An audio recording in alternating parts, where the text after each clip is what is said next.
Thankful for you, the master, that has strengthened us as we move forward in this life. We pray now, Lord, that you will be with us as we go now through the book Revelation.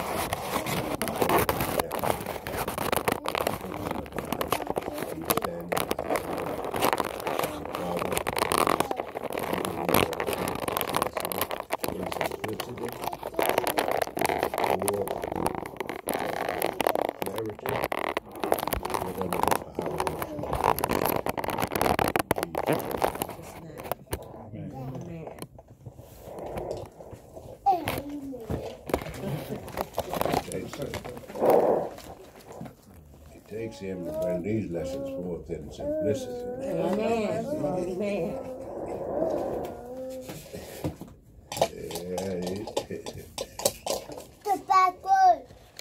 Although I'm enjoying these lessons.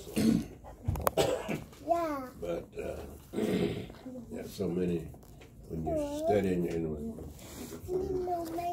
different authors, the way they interpret, and then with prayer,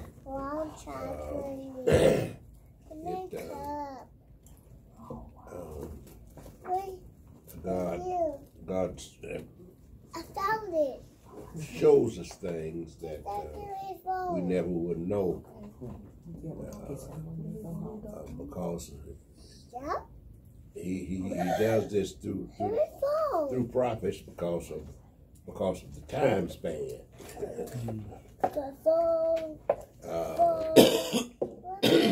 Something happened thousands of years ago, but then God makes it plain to somebody right away.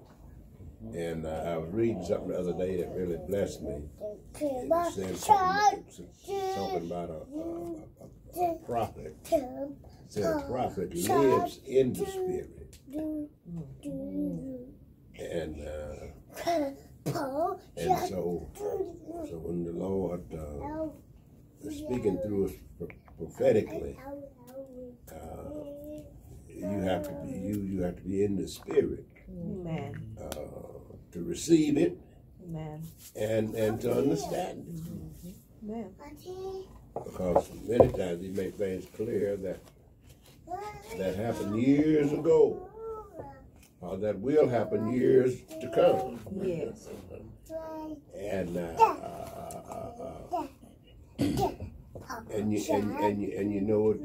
you know it's him because you ain't never heard it before. Amen. And you can run it by somebody and they don't know what you're talking about. That's crazy. Praise God. This 17th chapter, we have dealing with the mother of harlots and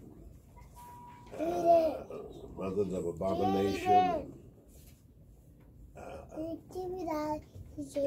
It's really a strong chapter, and when we come to identifying whom are we talking about? I don't know if you ever in the bookstore or you're out searching around old books. You do yourself a favor. Anything you see written by Ironside. Ironside. With the I? IRONSIDE. Oh, Ironside, like the shirt. Yeah. You'll be blessed to purchase it. Because he's one of those. He was really an anointed author. And God gave him insight into his word. Much deeper than with a lot of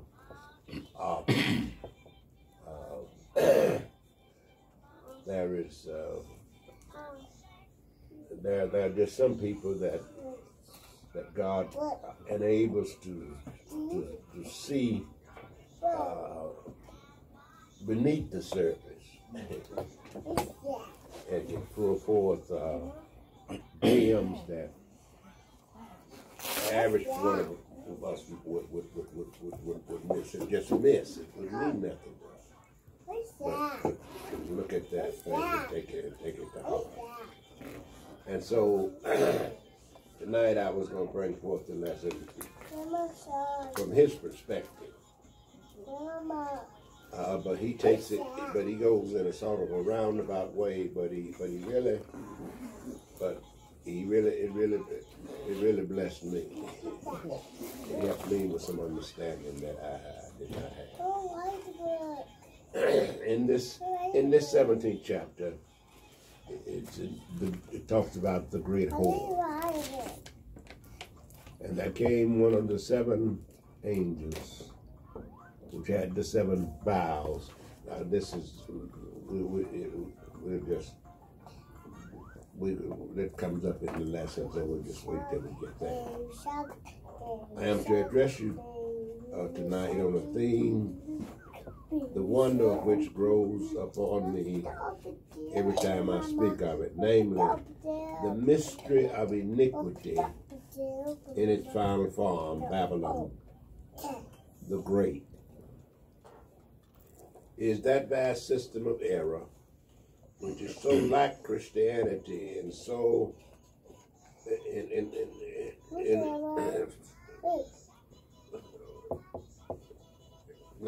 in some respects, that thousands of apparently spiritual-minded people like Fenelon, Pascal, Fable, and others have not been able to distinguish yet from Christianity. Yet when tested by the Word of God, it is seen to be but a counterfeit of that church which God has purchased with his own blood. Twice already in the course of this book, we've heard of Babylon's fall, but as yet we have not learned what city or system was referred to. But the chapter now before us is entirely devoted to that interesting and solemn subject, and a careful study of what is here revealed ought to leave us free from all doubt or perplexity as to the identification of Babylon. Now this 16th chapter, 17th chapter, and the 18th chapter all deals with Babylon. And when we say Babylon, you know, what distinctive about Babylon? Of what happened that changed the floor of the thinking of people from a religious perspective. This lesson in 17 deals with mystery Babylon, and this is religious Babylon. Now in the 16th chapter, we had the political Babylon, where the nations is going to finally come together for war at Armageddon. And so this lesson tonight in the 70th chapter deals with religious Babylon. And how religious Babylon has created the thinking of people, and have caused nations and systems to fall and to be formed and really, in time, the whole almost of mankind follows her thinking, and it just rapes them and pulls them away from the true God, because they form a religion with similarities to Him, and we see in this lesson how the thinking of Babylon have actually words and terminology from the occultic age have creeped over into Christianity, and we name and refer to things that was formed under that system.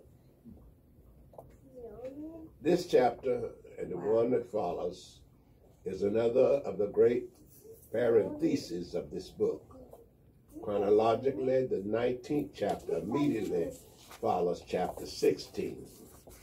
But here, going on with the direct order of events, John is taken aside, as it were, to see this remarkable vision of the false church, where he beholds the union of the true church with the Lamb in the glory.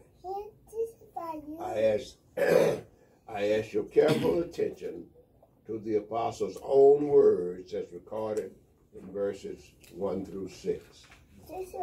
And there came one of the seven angels, which had the seven vials of gold, and talked with me, saying unto me, Come hither, I will show unto thee the judgment of the great harlot that sitteth upon many waters, with whom the kings of the earth have committed fornication, and the inhabitants of the earth have been made drunk with the wine of her fornication. So he carried me away in the spirit into the wilderness, and I saw a woman sitting upon a scarlet-colored beast, full of names of blasphemy, having 7 heads and 10 horns.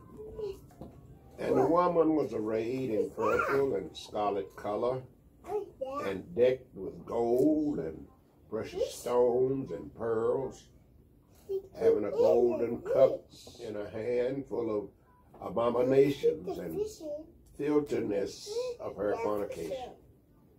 And upon her forehead was a name written, Mystery, Mystery Babylon the Great, the mother of harlots and abominations of the earth. And I saw the woman drunken with the blood of the saints and with the blood of the martyrs of Jesus. And when I saw her, I wondered with great admiration. I've quoted this somewhat lengthy portion in full, that we may have the complete description before us. The beast is beyond question the same as that of chapter 13, and is therefore indubitably the Roman Empire. It is the empire as a whole, but with the last phase especially emphasized. The woman is a religious system. The woman is a religious system who dominates the civic power, at least for a time. The name upon her forehead should easily enable us to identify her. But in order to do that, we would do well to go back to our Old Testament and see what is there revealed concerning literal Babylon. For the one will surely throw light upon the other. We've also the added instruction of secular history, which supplies us with some very important facts in this connection and throws a flood of light upon the succession of spiritual Babylon of the Apocalypse to literal Babylon of the Old Testament. As we go back into the dim twilight of history with Scripture, we learn that the founder of Babel or Babylon was who? Was Nimrod, of whose unholy achievements we read in the 10th chapter of Genesis. He was the arch apostate of the patriarchal age. He is described as a mighty hunter before the Lord, a hunter of the souls of men. The rabbi said, going out from the presence of the Lord, he impiously sought to gather a multitude about himself, and in defiance of the express command of God to spread abroad upon the face of the earth, he persuaded his associates and followers to join together in building a city and a tower which should reach unto heaven. Not surely, as some of us were taught in our childhood, a tower by which they might climb up into the skies to escape another possible flood, but a tower of renown, rising to a great height, to be recognized as a temple or relying center for those who did not walk in obedience to the word of the Lord. Now, you can tell, you can see why this is such a damnable thing that he did, because God had specifically given some specific instruction. He had already promised man that I will not flood the earth again and destroy it by water. Right. And he said, I'm going to put my bow in the sky as a reminder to you on earth when you look up and see it. It reminds you of my promise. And then when I look down on it, it reminds me of my promise. But here, when Nimrod gets the group together and just says, well, you know, I know what he said, but I don't have no faith in none of it. Nimrod, it was always my understanding he was a hunter of animals or anything, but you're saying he's a hunter of men's souls. Men. Yeah. In other words, he's trying to get people to follow him. To follow him. Oh, okay. And his movement is away from God. Right. You see, he started a movement away from the Word of God. And so, and the core of this lesson starts right here, because now this is just right after the flood. You would think they would be trying to do things right, because they have been spared. Because God had destroyed that group on the other side of the flood because they would come to a point to where they were doing what was right in their own eyes. And so God has given man a second chance. He told Noah, you know, what to do, and then so now this is the do-over. And so And so we have a group right now, and it's the majority group My Lord. that is following now Nimrod. With all the effortry of our modern apostates, they call their city and tower Baal, the gate of God. But it was soon changed by divine judgment into Babel, which means confusion. It bore the stamp of unreality from the first, for we are told they had brick for stone and had slime for mortar, an imitation of that which is real and true, has ever since characterized Babylon in all ages. It's an imitation of that which is real and true.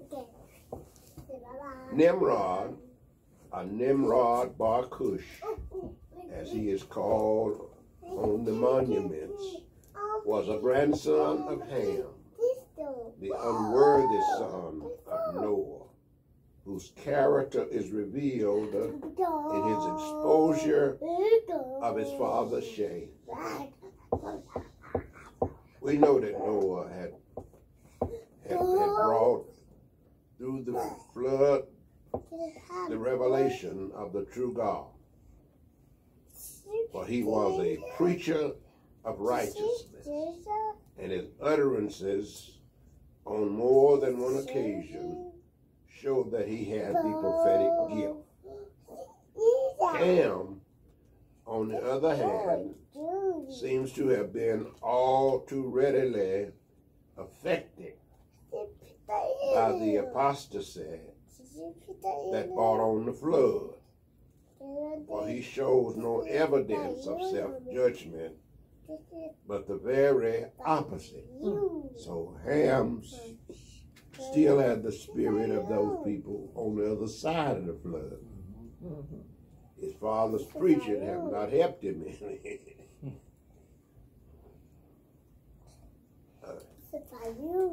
His name, as spelled out upon Egyptian monuments, is Chem, K-H-E-M. And this agrees with the literal sound of the Hebrew word rendered Ham in our Bibles. It means swati, darken, or more literally, the sunburnt. And the name indicates the state of the man's soul. But what is a sunburnt person? One who is darkened by light from heaven.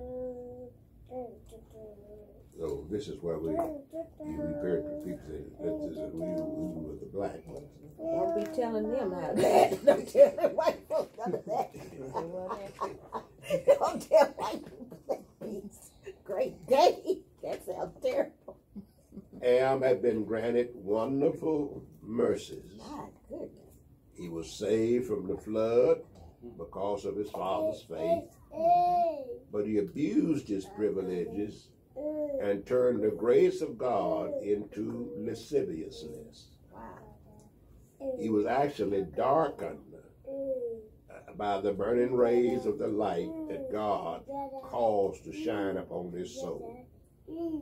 Thus his conscience became seared as with a hot iron, and he became the founder of a race that departed from the living God and led the way into idolatry, worshiping and serving the creature more than the Creator. We know something of what this means. We speak of people today who have become, as we say, gospel hardened. They too have been darkened by the light and they are often the ringleaders in apostasy. If the light that is in thee become darkened, how great is that darkness? There are many in the world tonight who used to listen with tears in their eyes to the story of the matchless grace of God as revealed in the cross of Christ, but are unmoved now, though that story be told never so tenderly. They have become hardened in their sins, and their seared conscience no longer feel the Spirit's breath. It is a most dangerous thing to trifle with light from heaven. But to proceed with our theme, Ham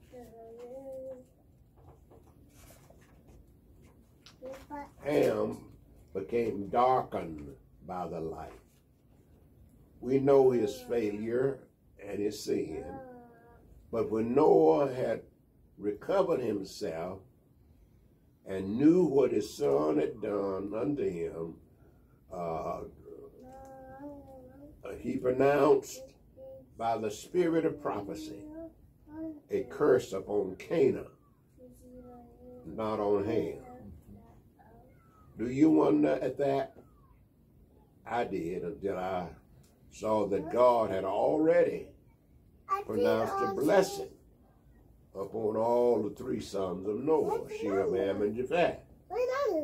So Noah passes over his worthy son and utters a curse upon Canaan, who we can well believe was, as we say, a chip off of the old block. Ham begat a son named Cush, the black one. And we're Cushites. And he became the father of Nimrod, the apostate leader of his generation. Ancient lore now comes to our assistance and tells us that the wife of Nimrod, Bar Cush, was the infamous Semiramis, Semiramis. Spell that again, please.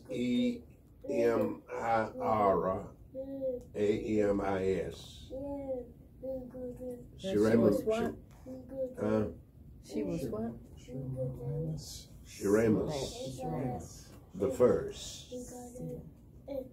She is reputed to have been the foundress of the Babylonian mysteries and the first high priestess of idolatry.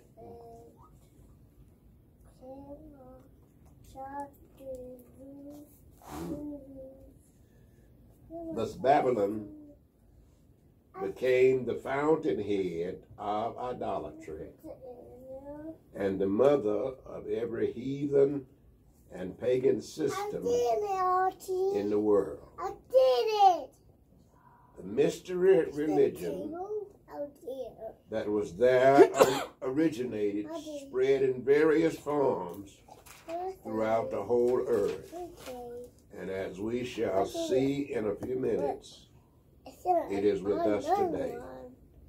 It is identical with the mystery of iniquity, which wrought so energetically in Paul's day, and shall have its fullest development when the Holy Spirit has departed and the Babylon of the apocalypse holds sway.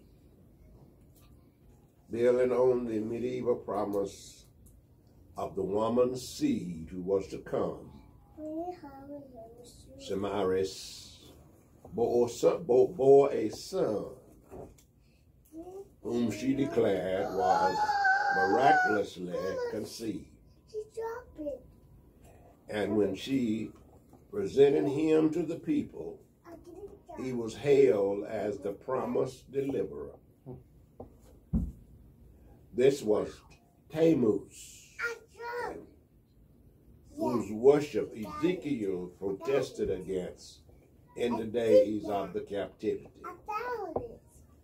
Thus was introduced the mystery of the mother and child, a form of idolatry that is older than any other known to man. The rite of this worship were secret. Only the initiated were permitted to know its mysteries. It was Satan's effort to delude mankind with an imitation so like the truth of God that they would not know the true seed of the woman when he came in the fullness of time. To this, Justice Martin bears definite witness. From Babylon, this mystery religion spread to all the surrounding nations as the years went on, and the world was populated by the descendants of Noah. Everywhere the symbols were the same, and everywhere the cult of the mother and child became the popular system. Their worship was celebrated with the most disgusting and immoral practices. The image of the Queen of Heaven with the baby in her arms was seen everywhere. Though the names might differ, as languages differ, it became the mystery religion of Phoenicia. And by the Phoenicians was carried to the ends of the earth. Astaroth and Tammuz, the mother and child of these 40 adventurers, became Iris and Horus. In Egypt, Aphrodite and Eros in Greece, Venus and Cupid in Italy, and both many other names in more distant places. Within 1,000 years, Babylonianism had become the religion of the world, which had rejected the divine revelation. Linked with this central mystery were countless lesser mysteries, the hidden meaning of which was known only to the initiates, but the outward forms were practiced by all the people.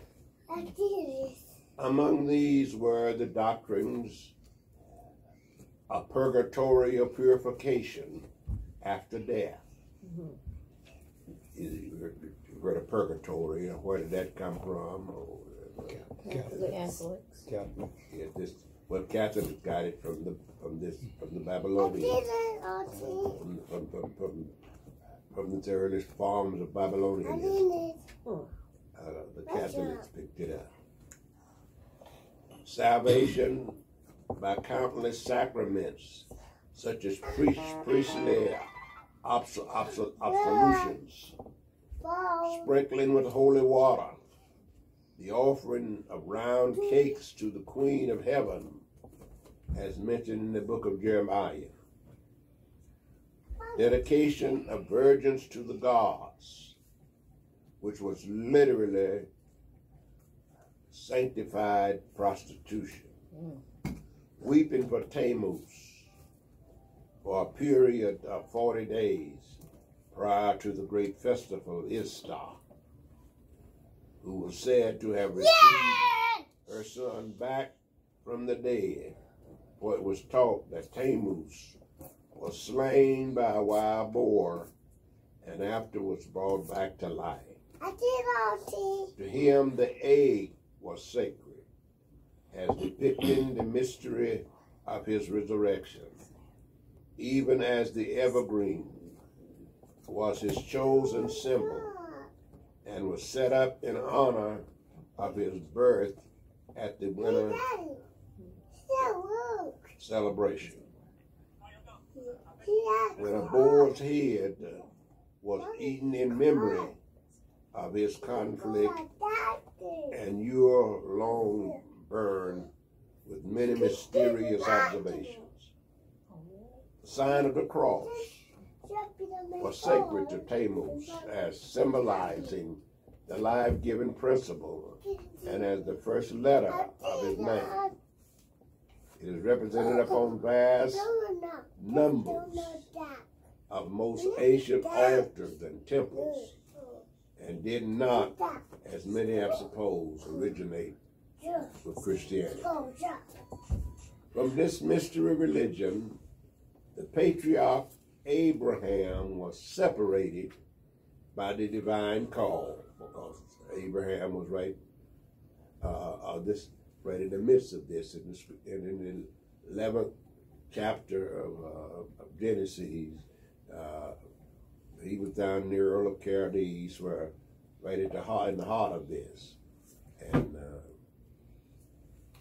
from the mystery religion, the patriarch Abraham was separated by the divine call, and with this same evil cup, the nation that sprang from him had constant conflict until under Jezebel, a Phoenician princess, it was grafted onto what was left of the religion of Israel in the northern kingdom in the day of Ahab, and was the cause of their captivity at the last. As you know, Israel was the kingdom that first went into Babylonian captivity. And that's because they had become totally idolatrous.